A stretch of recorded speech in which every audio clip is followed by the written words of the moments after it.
महीने का 30 दिन का लगभग 15 लाख से लगभग 17 लाख के आसपास का सेविंग हो सकता है। और साल का अगर देखा जाए तो लगभग 1,80,00,000 के आसपास का इसमें आपको जो है सेविंग होगा। सरकार 2070 तक कार्बन फ्री करना चाहती है, कोयले को कांच के अंदर रखना चाहती है, तो सरकार इसके लिए बड़ा उत्साहित है। कोयले को कांच के अंदर रखना चाहती है। हाँ, मतलब चाहती है कि थर्मल पावर प्लांट खत्म हो जाए, सोलर से, बायोफ्यूल से, इन सब से बिजली बने, एटॉमिक से बिजली बने या फिर हमारी विंड से बिजली बने, सरकार का ही लक्ष्य है। दोस्तों जैसा कि आप सभी जानते हो कि इंडिया में हर साल लाखों टन पराली जलाए जाते हैं और इस पराली से होता क्या है भाई, एयर पॉल्यूशन। और पराली जलाने से न तो आपको उस पराली का कोई वैल्यू मिल पाता है, बट एक बिजनेस के बारे में आज जो हम बात करने वाले हैं, ये आपको वेस्ट टू वेल्थ क्रिएट करके देगा।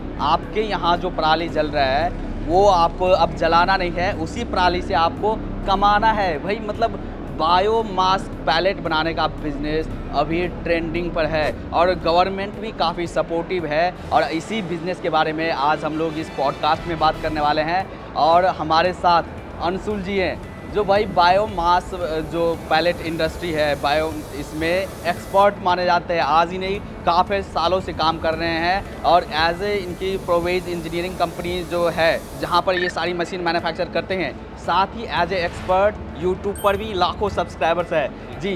तो स्वागत है सर आपका हमारे पॉडकास्ट में। Thank you sir. जी, तो बात करते हैं सर बायोमास पैलेट के बारे में। सबसे पहले आप हमारे दर्शकों को बताएं कि बायोमास पैलेट होता क्या है। शुभम भाई देखो, आज हम बात करें, भारत में वर्षों से किसान संघर्ष करता है अपनी फसल की सही वैल्यू के लिए। अभी तक फसल के ऊपर जो लगने वाला फल था उसकी हम बात करते, आज हम बात कर रहे हैं जड़ की। और किसी ने सोचा नहीं था आज से कुछ सालों पहले तक कि जड़ से भी कमाई हो सकती है। तो ये बिजनेस बेसिकली हमारी फसल का अवशेष, जिसको कि किसान लेबर ना होने की वजह से, जिसको कि किसान समय कम होने की वजह से, क्योंकि जब किसान धान की बुआई करता है जून के अंदर, जुलाई के अंदर, तो उसको अगस्त सितंबर में कटिंग करना होता है, लेकिन उस समय पर लेबर नहीं होती है। तो उसके बाद कटिंग के बाद में फसल तो चली जाती है, लेकिन फसल का अवशेष जमीन पर रह जाता था और उसको वो किसान, क्योंकि लेबर नहीं थी इसलिए आग लगा देता था, क्योंकि उसको खेत खाली करना होता था, क्योंकि अगली गेहूँ की फसल आने वाली होती थी। तो किसान को ये शॉर्टकट नजर आता था। लेकिन जब किसान को पता लगा कि आज एक ऐसा बिजनेस मॉडल अवेलेबल है जिसमें उस फसल के अवशेष का दाना दाना, तिनका तिनका का भी उसको 1.5 से 2 रुपया 3 रुपये मिलने वाला है, तब जाकर के किसान की आज कह सकते हैं कि बल्ले बल्ले हो गई। और आज हमारे भारत के अंदर एक ऐसा इकोसिस्टम बन पाया है, इस फसल के अवशेष से हम ना केवल पैलेट बना करके थर्मल प्लांट को दे रहे हैं, यानी कि भारत की बिजली बनने में जो सहयोग कर रहे हैं, बल्कि हमारे वो इंडस्ट्रीज जो कि शहरी क्षेत्र में है और जिनकी की फ्यूल के रूप में डीजल पे, फर्नेस ऑयल पे, एलपीजी, सीएनजी, जिनके के दाम हमेशा बढ़ते रहते हैं, उन पर निर्भरता है, उन सबको भी पैलेट दे पा रहे हैं। तो मेरे ख्याल से भारत की इकोनॉमी को अगर बूस्टअप करने वाला, ना जैसे हम बायो इथेनॉल को देखते हैं जो कि पेट्रोल के साथ मिक्स हो रहा है, हम गैस को देखते हैं जो कि कंप्रेस बायोगैस बना रही है, इसी तरह से ये जो पैलेट बन रहा है ये भारत की इकोनॉमी को ड्रिवन करने वाला सिस्टम है। और इसके साथ में जितने बिजनेस लग रहे हैं, मेरे ख्याल से आने वाले समय में और अभी वर्तमान में भी देख रहे हैं, सबसे ज्वलंत मुद्दा है। तो मतलब ये जो पॉडकास्ट है ये आपका भाई लाइफ चेंजिंग पॉडकास्ट होने वाला है। मतलब इस पॉडकास्ट में आपको देखने को मिलेगा कि ऐसा प्रोडक्ट जो आम का आम, गुठली का दाम भी देगा। तो उससे पहले हम लोग जानते हैं सर आपके बारे में कि आप अपना एक हमारे दर्शकों को अपने बारे में बताएं और कब से आप लोग इस इंडस्ट्री में काम कर रहे हैं। देखिए, मेरा नाम अंशुल जैन है, director Provek engineering and food processing limited. मेरी कंपनी प्रमुखतया पिछले 15 साल से काम कर रही है, लेकिन उससे पहले हम फूड प्रोसेसिंग में काम किया करते थे। लेकिन पिछले 5 साल में मैंने देखा कि भारत के अंदर फसल के साथ साथ फसल के अवशेष को लेकर के जो सरकार ने चिंता जताई, जब पंजाब हरियाणा के अंदर पराली जल रही है, उसके धुएं से दिल्ली में पॉल्यूशन हो रहा है, इतना पॉल्यूशन हो रहा है कि लोगों का दम घुट रहा है, तब जाकर के सरकार ने भी ये मैंडेशन लाया सुप्रीम कोर्ट के साथ में मिलकर के कि भैया पराली को जलाना बंद करो, पराली जलाओगे तो पेनल्टी लगेगी, पहली चीज़। दूसरी चीज़, उन्होंने थर्मल प्लांट को बोला भैया आप अपने जो कोयला लग रहा है, कोयले के साथ में 3 से 5%, 7% मेंटेशन करो, इसके साथ में पराली से बने हुए पैलेट को आप डाल पाए। लेकिन ये मुहिम सिर्फ पंजाब हरियाणा तक नहीं रही, ये मुहिम चली पूरे भारत के अंदर। अब बात करें पराली अकेले का प्रोडक्ट नहीं है, क्योंकि पंजाब के अलावा बहुत सारे राज्य हैं। तो राजस्थान के अंदर बात करें तो सरसों की तूड़ी, हम बात करें एमपी की तो सोया की तूड़ी, सोया हस्क, उसके बाद हम बात करें गुजरात की तो कॉटन, यानी कि जो कपास की जो तूड़ी है वो हो गया। हम बात करें आप साउदर्न रीजन की बात करें, वहाँ पर नेपियर है, वहाँ पर सोयाबीन है, कॉटन है और पाम भी है। यानी कि भारत के हर राज्य के अंदर फसल है, तो फसल का वेस्टेज है जिसको हम बोलते हैं बायोमास। जो जल सकता है वो सब यहाँ चल सकता है।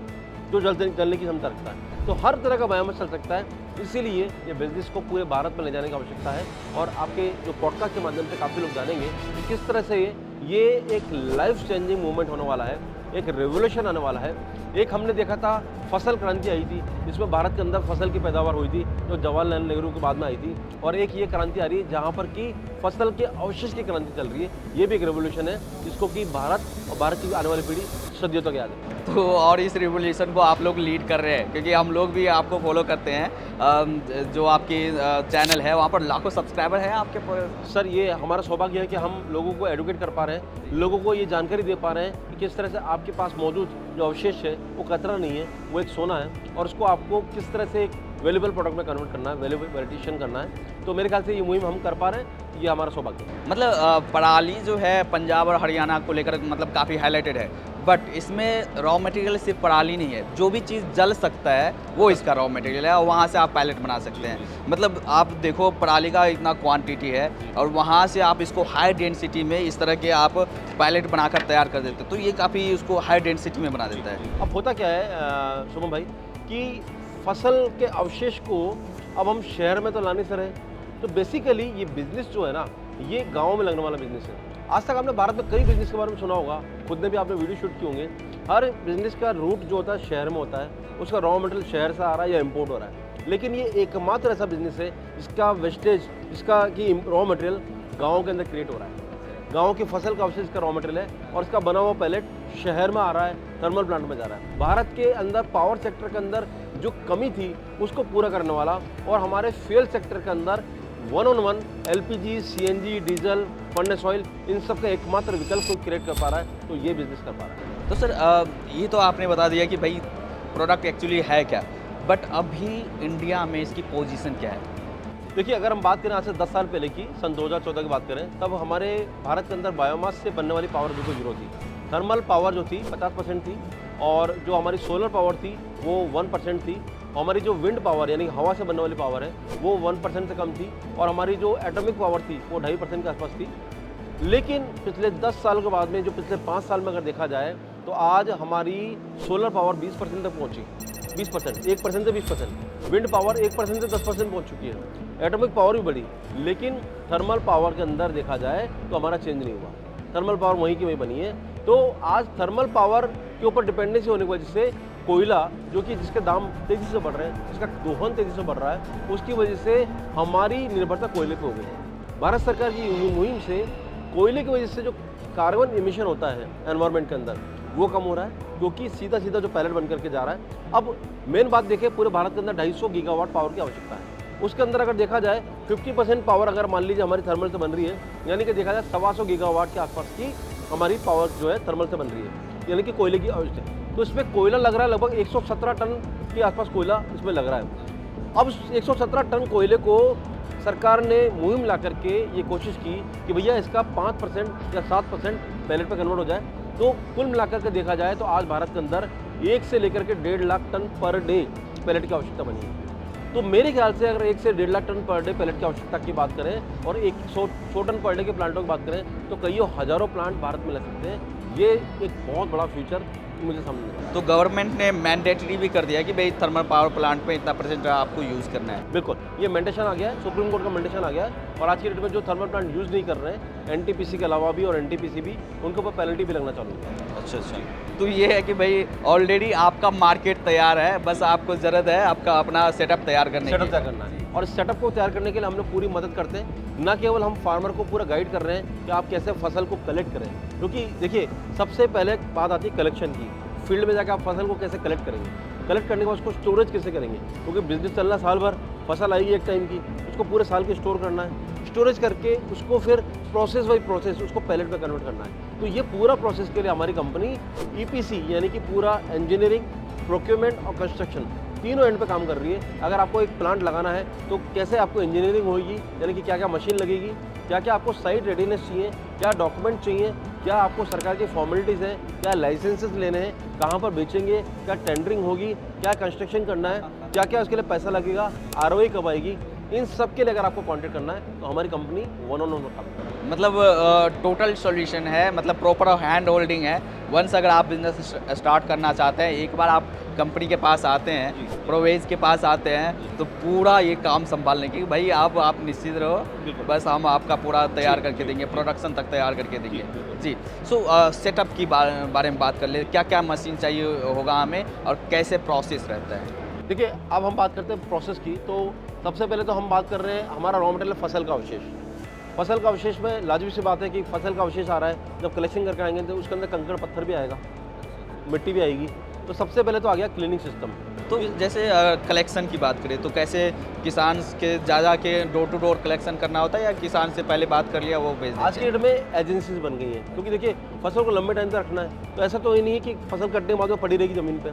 इसकी आजकल बेलिंग होने लग गई है, राउंड बेल बनती हैं, स्क्वायर बेल बनती हैं। बेलिंग बनने के बाद में इनको किसान खेत में स्टोर कर देता है। फिर अगर आपने प्लांट लगाया तो आपको प्लांट तक वो पहुंचाता रहेगा, या आप भी आप उससे परचेस करके अपने खेत में स्टोर कर सकते हैं। तो पहले सबसे पहले हो गया संग्रहण। अब इस फसल के साथ में, क्योंकि फसल खेत से आ रही है, इसमें कंकड़ मिट्टी पत्थर होना लाजमी है, तो सबसे पहले इसको एक शेडर मशीन में लाया जाता है, जहाँ पर इस बेल को तोड़ करके इससे एक 50 से 70 mm की लगभग एक पार्टिकल साइज का प्रोडक्ट बन जाता है। यहाँ पर जो उसकी गंदगी है, कंकड़ पत्थर है, वो सब निकल जाता है। अब पैलेट बनाने के लिए, क्योंकि पैलेट की साइज़ आपकी 6 mm है, 8 mm है, तो आपको इसके लिए इस पाउडर को फिर दोबारा पीसना होता है। इसके लिए आपको लगती है हैमर मिल मशीन, जो मैंने आपको बताया पूरा हैमर मिल प्रोसेस। तो हैमर मिल मशीन क्या करती है, शेडर से निकलने वाला माल है, इसको पीस देती है और उसको लेकर आती है लगभग 6 से 10 mm में। बट सर उससे पहले अगर बात करें, मान लो कि अभी समर का टाइम है तो काफ़ी हीट है, तो चलो हमारे यहाँ जो प्रोक्योर कर रहे हैं वो ऑलरेडी उसमें नमी नहीं है, बट बारिश का मौसम है या ऑलरेडी उसमें नमी है, फिर वहाँ पर कैसे करेंगे? वहाँ पर आपको उसको ड्राई करना पड़ेगा और इसके लिए ड्राई लगाना पड़ता है। तो अगर हम बात करें शेडर से हैमर के बीच में, अगर बारिश के टाइम की बात करें या हम सर्दी के टाइम की बात करें, तो एक ड्रायर कंपलसरी हो जाता है, क्योंकि आप अगर प्लांट लगाएंगे आप सालों साल चलाएंगे। ऐसा नहीं कि आप 6 महीने बंद कर देंगे, तो उसके लिए ड्रायर लगाना पड़ेगा। और ड्रायर हमारी कंपनी बनाती है, उस ड्रायर से आप उसकी मॉइस्चर को लेकर आएंगे 15 से 20% तक लेकर आएंगे, और उसके बाद में ड्रायर से लाने के बाद में आप उसको हैमरिंग करेंगे, यानी कि पिसाई करेंगे। पिसाई करने का मतलब उसको 6 से 10 mm के पार्टिकल साइज के फॉर्म में लेकर आएंगे। उसके बाद ये जो पार्टिकल बन गया, ये सूटेड है, इससे आप पैलेट बना सकते हैं। यहाँ से जो मटेरियल है आपका वो पैलेट मशीन में जाएगा, और पैलेट मशीन में जा करके यहाँ से वो बहुत बढ़िया उम्दा क्वालिटी के पैलेट बनेंगे। अब डिपेंड ये करता है कि आपका पैलेट तो बन गया, उसको आपने ठंडा भी कर लिया, लेकिन यूजेस डिपेंड करता है आप कहाँ पे बेच रहे हैं। जैसे हमारे पास अगर देखा जाए तो लगभग 3 से 4 तरह के यूज़ है।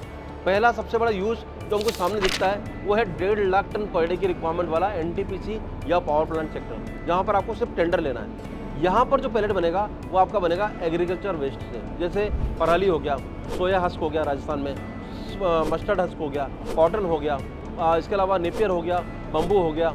और हम बात करें तो वो सब जो खेती का कचरा है उससे बनेगा, वो बनेगा आपका एनटीपीसी के लिए, क्योंकि वहाँ पर आपको जीसीबी चाहिए 3 से 4 हज़ार की, यानी कि जो ग्रॉस कैलोरीफिक वैल्यू ऊष्मांक बोले वो चाहिए 3 से 4 हज़ार का, मॉइस्चर कंटेंट चाहिए 14-15% की, और जो जीसीबी उसे हीट कंटेंट बोलते हैं कि इतना ऊष्मांक बोल सकते हैं आप, जीसीबी यानी कि gross calorific value, heat content बोल सकते हैं। तो आपको वहाँ पर मॉइस्चर चाहिए लगभग 15% से नीचे की, और एच कंटेंट चाहिए 15 से 20% की। तो इस तरह से देखा जाए तो सरकार एनटीपीसी जो है वो इस तरह से प्रोडक्ट ले सकता है आपका। अब इसके अलावा दूसरा सेक्टर क्या है, वो है जिस तरह से मुहिम चालू हुई थी। मुहिम कहाँ से चालू हुई थी कि हमारा आज की डेट में आपने देखा ईरान इराक का जो अभी अमेरिका का वार हुआ, उसकी वजह से पेट्रोलियम बहुत महंगा हो गया, यानी कि पेट्रोलियम प्रोडक्ट जैसे कि हमारा एलपीजी, सीएनजी और हमारा गैसेस प्रोडक्ट सब महंगा हो गया, और हमारी इंडस्ट्री भी एक बहुत बड़ी इंडस्ट्री जो है वो सब इस पर डिपेंडेंट है। तो अगर आपको ऐसी जगह पर पैलेट देना है तो आपको लकड़ी से, बैम्बू से, नेपियर से बने हुए पैलेट देने पड़ेंगे, या मूंगफली के छिलके से बने हुए पैलेट देने पड़ेंगे, क्योंकि इनके अंदर जीसीबी होती है 4 से 4.5 हज़ार तक, इसके अंदर एच कंटेंट आती है 3 से 4% और मॉइस्चर कंटेंट आती है 6 से 8%। तो ये पैलेट जल सकता है इस जगह पर। तो आपको यूजेस के हिसाब से प्लांट लगाना पड़ेगा। प्लांट आपका वर्सेटाइल होना चाहिए। अगर आप प्लांट लगा रहे हैं तो ऐसा प्लांट जिसके अंदर सारे प्रोडक्ट बन जाए, वो प्लांट लगाना। तो जैसे जो हीट कंटेंट देखिए, जो बायोमास पैलेट है और जैसे कोयला है उसके कंपेयर में कितना रहता है ये?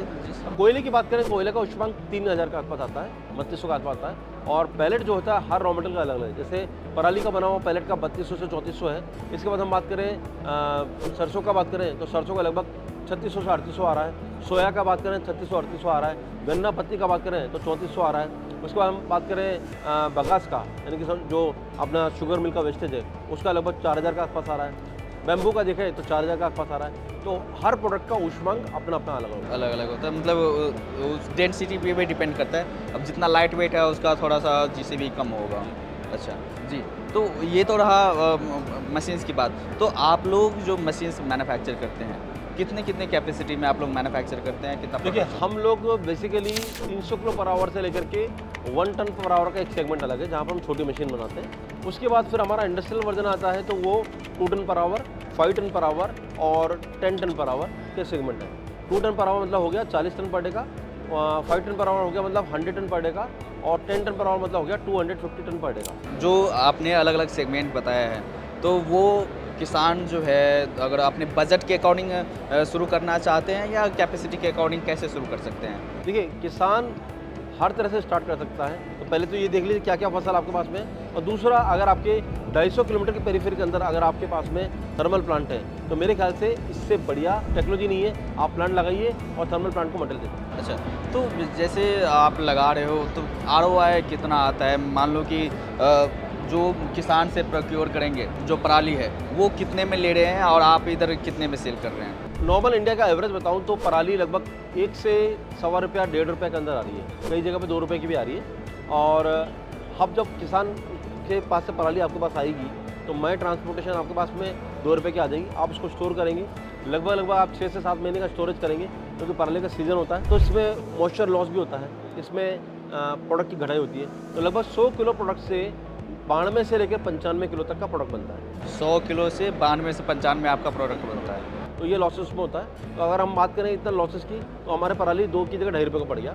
उसके बाद उसको प्रोडक्शन करने में 3 से 3.5 रुपये का खर्चा आता है। इसके अंदर 1 से सवा रुपये की बिजली लगती है उसमें पर किलो के हिसाब से। 50 किलो का 50 पैसे प्रति किलो का इसमें मैन पावर लगता है, आदमी लगता है। 60 पैसे पर किलो का इसमें स्पेयर का, यानी कि जो कंज्यूमर उसका खर्चा आता है। 30 पैसा पर किलो का आपका लोन का जो इंटरेस्ट है वो लगता है। और अगर हम बात करें तो लगभग 10 पैसा मिसलेनियस यानी अदर खर्चे जो हो गए, तो ऐसा मिलाकर के 3 से सवा 3 रुपये पर किलो का खर्चा इसमें आता है। तो अगर 2 रुपये का 2.25 रुपये प्रोडक्ट हो गया, 3 सवा 3 रुपये का खर्चा ये हो गया, यानी कि आपको 5.5 से लेकर 5.25 रुपये तक का आपका प्रोडक्ट बनेगा। अब मेन बात क्या है कि जो प्रोडक्ट है उसकी सेलिंग प्राइस फिक्स है। सरकार जो दे रही है पैसा, वो जीसीबी के हिसाब से दे रही है। सरकार कहती है हम 1000 जीसीबी का आपको 2 रुपये 32 पैसा देंगे नॉर्थ इंडिया के अंदर, और महाराष्ट्र और छत्तीसगढ़ की बात करें तो 2 रुपये 24 पैसा, 2 रुपये 28 पैसा दे रही है। यानी कि अगर आपकी जीसीबी 3000 है तो आपको 7 रुपये 40 पैसा मिलेगा। तो 6 रुपये का बन गया और 7 रुपये 40 पैसे का, यानी कि आपको 1 से 1.5 रुपये का फ़र्क नज़र आएगा, जो आपका मार्जिन हो सकता है पर केजी का।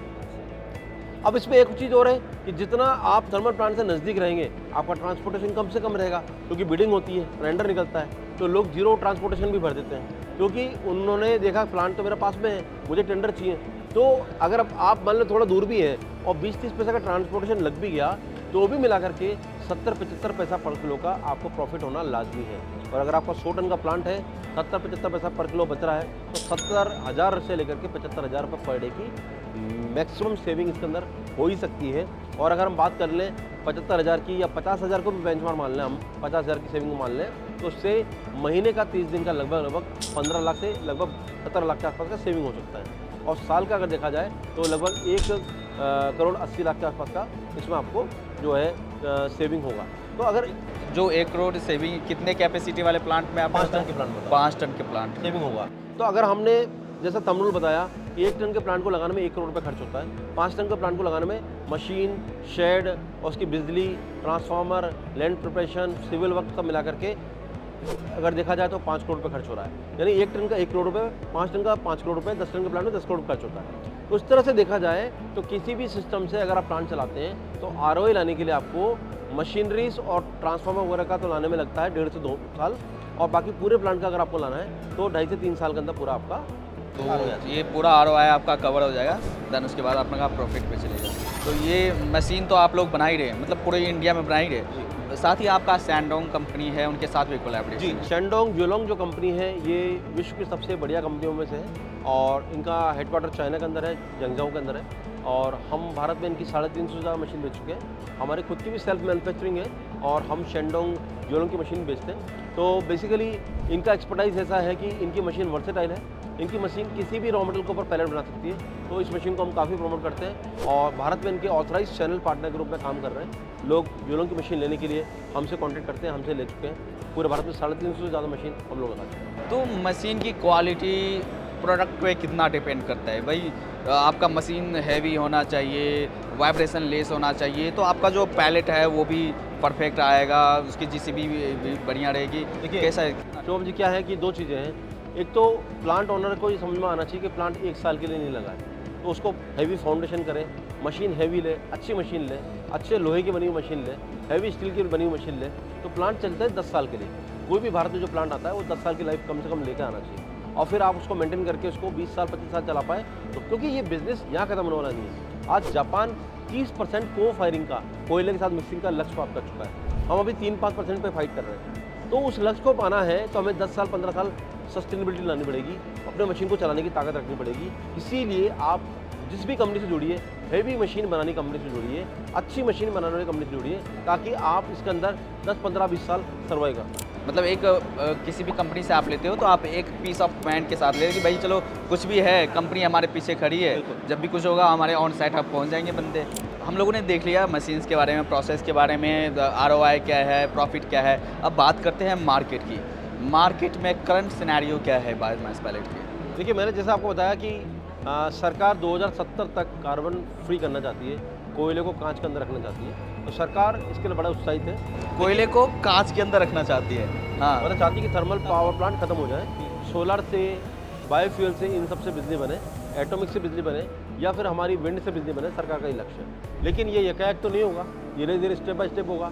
तो आज हम 5% बायोफ्यूल की मिक्सिंग कर पाएँ, ये यहाँ तक लग पहुँचे। तो अभी वर्तमान में पर डे सरकार को 1.5 लाख टन पैलेट चाहिए, अगर हम 5% देखा जाए टोटल पावर प्रोडक्शन का, और उसके सामने अभी वर्तमान में 30 से 40 हज़ार टन पैलेट मिल पा रहा है। यानी कि अगर देखा जाए तो 1 लाख टन पर डे का अभी भी गैप बना हुआ है और मिनिमम देखा जाए सारे थर्मल प्लांट नहीं ले रहे हैं तो भी 70-75 हज़ार टन का पर डे का गैप बना हुआ है, तो जिससे कि लगभग कई हज़ारों प्लांट इससे चल सकते हैं। दूसरा, इसमें आप सिर्फ थर्मल प्लांट को मत देखिए, इसको बड़े व्यू में देखिए, क्योंकि थर्मल प्लांट ही अकेला इसका लक्ष्य नहीं है। हमारे जितने भी शहर के क्षेत्र के अंदर, खासकर दिल्ली NCR के अंदर जो businesses LPG, CNG, diesel, furnace oil पे अपने प्लांट को चला रहे हैं, अपने प्रोसेस के अंदर LPG को यूज कर पा रहे हैं, उन सबको भी बेसिकली अपने अपने फ्यूल को कन्वर्ट करने की जरूरत है पैलेट पे। और हमारी कंपनी इसके अंदर मुहिम कर रही है। हम ना केवल पैलेट प्लांट दे रहे हैं बल्कि पैलेट बर्नर, पैलेट स्टोव भी दे रहे हैं। आज कमर्शियल किचन्स को पैलेट स्टोव पर लाने की जरूरत है। तो मेरे ख्याल से अगर देखा जाए तो वर्तमान में किसी को घबराने की जरूरत नहीं है। अबंडेंट क्वांटिटी की रिक्वायरमेंट है और प्रोडक्शन बहुत कम है, तो बहुत बड़ा गैप है। अच्छा, तो मतलब आप लोग डिमांड भी क्रिएट कर रहे हैं कि भाई जो है इनकी जो खपत है वहाँ अलग अलग जगह हो, क्योंकि कई बार हमारे पास कमेंट भी आते हैं कि भाई पावर प्लांट वाले तो लेंगे नहीं हमारा माल। फिर उस स्थिति में इस तरह की मिथ भी है, तो उस स्थिति में क्या करेंगे भाई? देखिए, पावर प्लांट को मैंडेटरी किया हुआ सरकार ने, उनको वह हैवी पेनल्टी से अगर वो नहीं लेंगे तो। लेकिन पावर प्लांट को भी अपना तैयारी के अंदर समय लगता है। आप समझिए, पैलेट है ऐसा है मटेरियल कि जिसको अगर पानी में रख देंगे गीला हो जाएगा, कोयले को फिर भी कुछ नहीं होगा लेकिन गीला हो जाएगा। तो उनको जहाँ पर अनलोडिंग करना होता है वहाँ शेडिंग करना होता है, को फायरिंग के लिए उनको एक लाइन डेवलप करनी पड़ती है। तो पावर प्लांट अपनी खुद की तैयारी करता है। जो लोग अभी जल्दी में आकर के इस मिथ को उड़ा रहे हैं कि पावर प्लांट मटेरियल नहीं ले रहे हैं या पावर प्लांट के अंदर अभी मटेरियल लेना बंद कर दिया, टेंडर नहीं आ रहे हैं, ये सब गलत है। क्योंकि समय आपका हमेशा ऐसा लौट का आता है जब किसी प्रोडक्ट की डिमांड बहुत ऊंची होती है, कभी नीची होती है। लेकिन उन सबको भी तैयारी करने का मौका दीजिए। सरकार बड़ी सेंसिटिव है। सरकार न केवल CBG, एथेनॉल बल्कि पैलेट, इन सब के लिए बराबर गंभीरता से विचार कर रही है। और मैंने जितना देखा है 3 साल के अंदर ये सिस्टम बिल्कुल ऊंचाई पर बढ़ रहा है और आगे बढ़ता रहेगा। किसी के मिथ में मत आइए, अफवाह मत आइए। अगर आपको प्लांट लगाना है तो अपना स्वयं विवेक लगाइए, अपना खुद का सर्वे कीजिए, खुद अपने पावर प्लांट को अप्रोच कीजिए, खुद अपने किसानों से मिलकर बात कीजिए, खुद अपने रॉ मटेरियल सर्वे कीजिए। क्योंकि कई लोग बोलते हैं कि भाई इसमें चलो मशीन तो हमने लगा लिया, बट रॉ मटेरियल जो है प्रोक्योर करने में भाई उस किसान के पास जाओ, वहाँ पर जाओ, उसमें भी तो काफ़ी इशू आएंगे। देखिए, इसमें इश्यू नहीं है, सप्लाई चेन सब जगह बन रही है, लेकिन नई नई जगह पर थोड़ा मेहनत करना पड़ता है। बाकी जैसे पंजाब के अंदर आज की डेट में बहुत बड़ी मात्रा में पराली अवेलेबल है बेल के फॉर्म में, ऐसे छत्तीसगढ़ में होने लग गया। तो हर नई जगह पर थोड़ा सा मेहनत करना पड़ेगा, लेकिन एक बार मेहनत करने के बाद में जो आप सुनहरे दिन देखेंगे वो भी आपने ही देखना है। इसीलिए दोस्तों, अगर आप प्लांट लगाना चाहते हैं तो पहले आप सबसे पहले अपने एरिया में सर्वे कीजिए, थर्मल प्लांट के लोगों से मिलिए, उनसे जाके बात कीजिए आपकी क्या रिक्वायरमेंट रहेगी। अपने आसपास के किसानों से पता कीजिए कितना प्रोडक्शन हो रहा है, कितना सरप्लस बायोमास है, कितना ऐसा बायोमास है जो कि फिक रहा है, जल रहा है, सड़ रहा है, गल रहा है, और उस कप को कन्वर्ट करने के लिए एक चेन बनाइए। हमसे आके मिलिए, मशीनरी का चयन कीजिए, क्या लैंड लेना पड़ेगा आपको, क्या उसके लिए डॉक्यूमेंटेशन लगेंगे, क्या लाइसेंसिंग लगेगी, प्रोडक्शन करने के बाद कहाँ बेचेंगे, किस तरह से ट्रांसपोर्टेशन होगा, कितना दूरी पर लगाने पे थर्मल प्लांट से प्लांट वायबल होगा, कब आरओआई आएगी, ऐसे सब विषयों की चिंता छोड़ दीजिए, हमसे आके मिलिए, हम आपको पूरा गाइड करेंगे। अच्छा, मतलब पूरा काउंसलिंग आप करते हैं भाई, मतलब जो भी चीज़ें आपको ज़रूरत है आप एक और वंस कंपनी के पास आते हैं, आप पूरा सॉल्यूशन देते हैं कि Yes, भाई sir, हाँ yes, sir, yes. जी प्रॉपर हैंड होल्डिंग रहेगी। तो जो फ्यूचर मैन्युफैक्चरर हैं या जो फैक्ट्री लगाना चाहते हैं, उनको अब क्या क्या तैयारी करना चाहिए, कैसे आप तक रीच करना चाहिए? देखिए, तैयारी के लिए मैंने जैसे बताया कि आपको स्कूल जाना है तो आपका स्कूल का बैग में सारी किताबें होना चाहिए, सारे सेक्शन की। इसी तरह से आपको अगर ये प्लांट लगाना है, सबसे पहले अपने एरिया के अंदर मौजूद जो किसान है या किसान संगठन है, जो एफपीओ है, फार्मर प्रोड्यूसर ऑर्गेनाइजेशन है, इन सबसे कांटेक्ट कीजिए, अपने रॉ मटेरियल की स्टडी कीजिए, आपके हर सीजन में मिलने वाले रॉ मटेरियल की क्वांटिटी कितनी रहेगी ये देखिए, आपके 250 किलोमीटर की पेरीफेरी के अंदर कितने थर्मल प्लांट हैं ये देखिए, किन थर्मल प्लांटों ने माल लेना चालू कर दिया है, उनके यहाँ क्या प्रिपरेशन चल रही है, टेंडर की प्रक्रिया क्या है। तो साथ साथ अगर आप शहरी क्षेत्र के आसपास हैं तो शहरी क्षेत्र में जिन लोगों के यहाँ पर पैलेट बनना चल रहे हैं वो कितने तैयार हैं, और नहीं है उनको आप नॉलेज दीजिए कि आप इस सिस्टम पर आइए। आप पहले एक इकोसिस्टम पे काम कीजिए, बाद में प्लांट लगाइए। और अगर प्लांट लगाना है तो उसके लिए पहले अपनी लैंड तैयार कीजिए, लैंड यूज़ करना पड़ेगा आपको, एग्रीकल्चर लैंड से इंडस्ट्रियल लैंड में कन्वर्ट करना पड़ेगा, पॉल्यूशन सर्टिफिकेट लेना पड़ेगा, जीएसटी सर्टिफिकेट लेना पड़ेगा, फॉर्म रजिस्ट्रेशन करना पड़ेगा, लोन के लिए अप्लाई करना पड़ेगा। ऐसे सारे प्रोसेस में हम आपकी मदद करेंगे, लेकिन सबसे पहले ईमानदारी से मेहनत कीजिए रॉ मटेरियल और फिनिश प्रोडक्ट के ऊपर। अगर आप वो कर लेंगे किसी के बहकावे में आए बिना, तो मेरे ख्याल से एक successful economic biomass pellet plant आप चला पाएंगे। चलिए, थैंक यू सर, काफ़ी अच्छा लगा sir, as a industry expert आपने पूरे बायोमास पैलेट का जो बिज़नेस है उसको हमारे दर्शकों को समझाया। तो जो हमारे दर्शक हैं उनको पूरी जानकारी मिल गई होगी। साथ ही हमने आपके साथ आपका स्टॉल है वो भी विजिट किया है, वो मशीन के बारे में देखा है, आप वो भी वीडियो देख सकते हैं। तो दोनों वीडियो मिलाकर आपको पूरी इंडस्ट्री का टोटल जानकारी हो जाएगा। और अगर आप प्लान कर रहे हैं तो वो नीचे दिए गए नंबर है या डिस्क्रिप्शन में आपको नंबर मिल जाएगा, वहाँ पर आप सर से कॉन्टैक्ट कर सकते हैं एंड अपना जो बिज़नेस है वो स्टार्ट कर सकते हैं, इन्वायरमेंट को सस्टेनेबल बना सकते हैं और अपने आने वाले फ्यूचर को एक साफ़ सुथरा एक इन्वायरमेंट दे सकते हैं, और साथ ही आम का आम गुठली का दाम पैसे भी कमा सकते हैं। चलिए, इस पॉडकास्ट को यहीं पर अंत करते हैं। कैसा लगा ये वीडियो आप हमें कमेंट में